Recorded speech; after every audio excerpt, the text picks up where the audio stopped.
बिस्मिल्लाहिर्रहमानिर्रहीम। अस्सलाम वालेकुम। अल्लाह ताला से दुआ है कि सब देखने और सुनने वालों की ज़िंदगी में अल्लाह पाक बहुत बहुत आसानियाँ पैदा कर दे। तो जी आज 3 सितंबर है और ये वीडियो हमने कल की बनाई हुई है।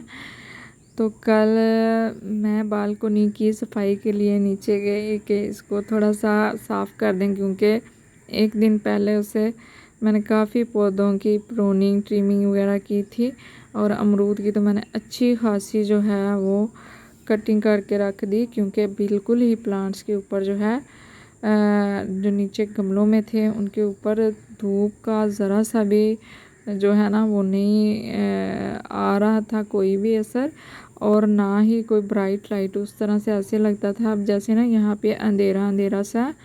तो इसलिए मैंने इसको काफ़ी काट छांट करके तो जो बहुत ऊपर वाले पत्ते और शाखें थी वो छोड़ दी।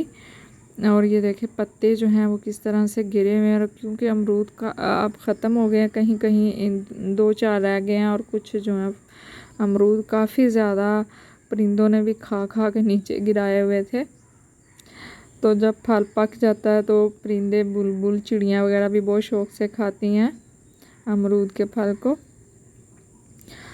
तो मेरी नज़र जो है सफाई करते करते अपने इस गमले पे गई और मुझे देख के बहुत अच्छा लगा कि इसके ऊपर जो है फूल काफ़ी अच्छे आ रहे हैं, लेकिन मैं इसकी केयर नहीं कर पा रही, क्योंकि यहाँ नीचे कभी कभी आती हूँ पानी प्लांट्स को दे दिया, देख लिया थोड़ा बहुत, और हम रहते भी चौंके ऊपर हैं तो इसलिए इतना ध्यान जो है इन पौधों के ऊपर मेरा जाता नहीं है। तो मैंने सोचा कि क्यों ना आज इनकी सेपरेशन कर दूं, इनको नए गमले दे दूं, क्योंकि जब मैं ये प्लांट्स लेके आई थी उस टाइम मेरे पास गमले नहीं थे।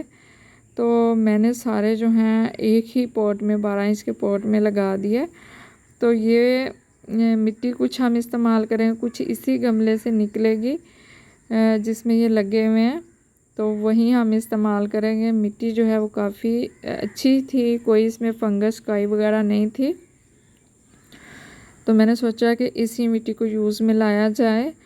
तो कुछ इस तरह से ठीकरी या पत्थर लेके तो हम इसको ड्रेनेज होल को जो है वो बंद करेंगे गमले के। ये तकरीबन 7-7 इंच के 7 से 8 इंच के गमले होंगे।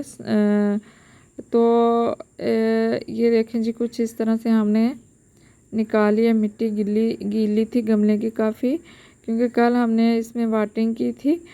तो अब बड़े आराम से जो है ना वो निकल आए हैं, लेकिन दोनों हाथों से करने वाला काम जो है एक हाथ से थोड़ा सा मुश्किल हो जाता है, क्योंकि एक हाथ में मोबाइल है, वीडियो बन रही है, और इसी तरह जो है हम इनको भी निकाल लेंगे।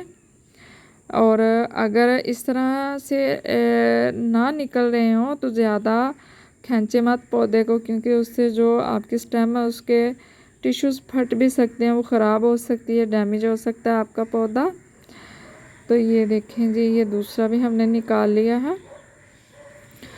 तो पत्ते जो हैं इसके कुछ लंबे लंबे से होते हैं और उनमें काफ़ी मोटी मोटी सी रगें सी होती हैं, रेशे से होते हैं पत्तों के ऊपर। तो इसका तो काफ़ी अच्छा रूट बॉल जो है वो निकल आया है। तो अब मिट्टी जो है ये देखें काफ़ी अच्छी है, यही हम अपने नए गमलों में डालेंगे और फिर इनको जो है उसमें शिफ्ट कर देंगे। और आज एक बात मैं और आप लोगों के साथ शेयर करना चाहती हूँ कि ड्रेनेज होल के ऊपर जो है गमले का जो सुराख होता है उसके ऊपर पत्थर या ठीकरी रखना क्यों ज़रूरी होता है। एक तो ये कि इसकी मिट्टी गमले से बाहर ना जाए जब हम पानी डालते हैं, और बाज़ औक़ात चींटियाँ भी उसमें चली जाती हैं और वो भी मिट्टी को बाहर निकालती रहती हैं। और दूसरा मकसद इसका ये है कि जो एक्स्ट्रा पानी हो गमले में वो बाहर निकल जाए, यानी पानी भी बाहर चला जाए और पानी के साथ मिट्टी नहीं जाए। और जो लोग कहते हैं ना कि हम तो नर्सरी से पौधा लेके आए हैं, उसके तो उन्होंने वो पत्थर वगैरह कुछ नहीं रखा हुआ था गमले में। तो आप लोगों ने कभी गौर किया होगा कि वो नर्सरी से जो हम पौधे लाते हैं ना वो कच्ची जगह में पड़े होते हैं, कच्ची मिट्टी के ऊपर होते हैं, फर्श के ऊपर होते हैं। तो उनकी रूट्स जो होती हैं ना वो मिट्टी के अंदर नीचे तक चली गई होती हैं, और जब हम गमले को उठाते हैं या वो नर्सरी वाले भाई निकालते हैं तो वो पौधा जो है वो उसकी रूट्स यूँ खींच के निकलती हैं ज़मीन से कि वो इतनी ज़मीन के अंदर चली गई होती हैं। और यही वजह होती है कि उनके पौधे जो हैं वो ज़्यादा फ्रेश और हरे भरे से भी हमें नज़र आते हैं, कि वो मिट्टी से भी जो है ना वो पौधा जो है वो खुराक ले रहा होता है। तो जी ये हमने जो है वो शिफ्ट कर दिए हैं मैक्सिकन पटूनिया के तीनों प्लांट अपने नए पॉट्स में। और ये 3 कलर के इनके ऊपर जो है फूल आते हैं, सफ़ेद, जामुनी और गुलाबी, वाइट, पर्पल और पिंक। और एक चीज़ और है इसमें कि जब आप नर्सरी से लेने जाएं तो ये ध्यान रखें कि इसकी जो कलियां निकलती हैं ना वो सेम ही नज़र आती हैं और पत्ते भी इनके बिल्कुल सेम हैं। तो जब फूल खिलता है तब इसके कलर का अंदाज़ा होता है कि किस कलर का है, ये पता चलता है।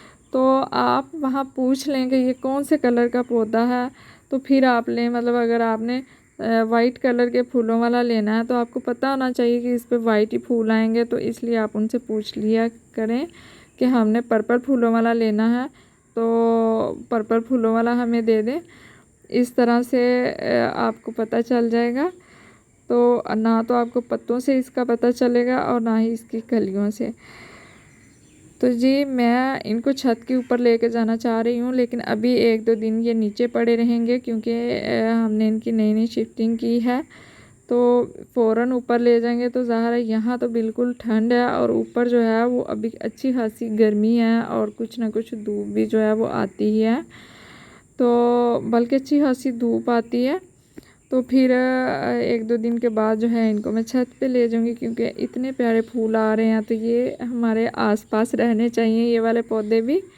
तो जो इनके पानी का ख्याल रखना है तो आपने ये ध्यान रखना है कि इसका 1 इंच तक मिट्टी ड्राई हो तो फ़ौरन इसमें पानी डाल दें। आपने 3-4 इंच तक नहीं देखना कि इसकी मिट्टी ड्राई होगी तो फिर पानी डालेंगे। तो दूसरी चीज़ के 8 से 10 इंच के गमले में आप इसको ग्रो करें, आसानी से ग्रो हो जाएगा। और 1 से 1.5 फीट हाइट तक ये चला जाता है। काफ़ी मोटी मोटी इसकी स्टेम्स है और काफ़ी नीचे से निकलती भी रहती है। हालांकि मैंने इसकी कोई प्रूनिंग वगैरह नहीं की, लेकिन फिर भी काफ़ी इसकी शाखें जो हैं वो खुद ही डेवलप हुई हैं। और इस टाइम में आप अगस्त सितंबर में इसकी कटिंग से भी इसको लगा सकते हैं। इसकी कटिंग से भी आप पौधे बना सकते हैं। मेरे पौधे इतने ज़्यादा मैच्योर नहीं है इसलिए मैंने इनकी कोई भी कटिंग इस टाइम में जो है वो नहीं लगाई है, लेकिन इंशाल्लाह नेक्स्ट जो है बाहर के मौसम में मैं ज़रूर लगाऊंगी। और ये एक परमानेंट प्लांट है, गर्मियाँ सर्दियाँ ऐसे ही हरा भरा रहता है और साल में कई दफ़ा इसके ऊपर फूल आते हैं। समझे कि फूल आते ही रहते हैं, सर्दी हो या गर्मी हो फूल इसके ऊपर खिलते रहते हैं। हालांकि ये देखिए कि यहाँ धूप नहीं आती है फिर भी इसके ऊपर फूल अच्छे खासे आए हुए हैं। और अगर थोड़ी सी इनको धूप मिल जाएगी तो और ज़्यादा फूल प्रोड्यूस जो हैं ये वो ज़रूर करेंगे। तो आप इनको लगाइएगा अगर आप चाहते हैं कि आपके पास बहुत सारे फूल जो हैं वो खिलते रहें। तो ये वाले प्लांट जो है वो आप ऐड कर लीजिएगा अपने गार्डन में, अपने घर में ले आइएगा। आपको इनसे अच्छे खासे फूल जो हैं वो मिलेंगे। और एक चीज़ और कि आपने इस चीज़ का ख्याल रखना है कि इसको आप खाद किस तरह से दे रहे हैं। जितने भी फूलों वाले तेज़ी से फूल देने वाले पौधे होते हैं उनको खाद भी उसी तरह जल्दी हमें देनी चाहिए कि ऑर्गेनिक वे में हम जो डालते हैं इसमें वो महीने में 2 बार जो है हम गोबर की खाद एक मुट्ठी जो है वो डाल देंगे सारे गमलों में। और अगर कंपोस्ट डालेंगे तो वो मुट्ठी से थोड़ी सी कम डालेंगे। और अगर मसनूई खाद या केमिकल कोई चीज़ इस तरह की इस्तेमाल कर रहे हैं तो फिर हम वो उसी हिसाब से गमले की मिट्टी के हिसाब से, मतलब ये मेरे गमले जो है 7-8 इंच के अगर, तो मैं इनमें जो है वो चुटकियों के हिसाब से वो केमिकल वाली खाद जो है वो डालूँगी। हमारे यहाँ ज़्यादा किसान जो हैं वो DAP और यूरिया का इस्तेमाल करते हैं, तो ये दोनों खादें इनके लिए फ़ायदा मंद है। यूरिया से इसके पत्ते हरे भरे होंगे और DAP से इसके ऊपर फूल ज़्यादा आएंगे। तो ये इस तरह से आप इनकी केयर करके तो इनको ग्रो कर सकते हैं, अपने घर में रख सकते हैं। तो प्लीज़ जिन लोगों ने मेरे चैनल को अभी तक सब्सक्राइब नहीं किया वो ज़रूर सब्सक्राइब करें, मुझे करिश करें और मुझे दुआ में याद रखें। अल्लाह हाफ़िज़, फ़ी अमानिल्लाह।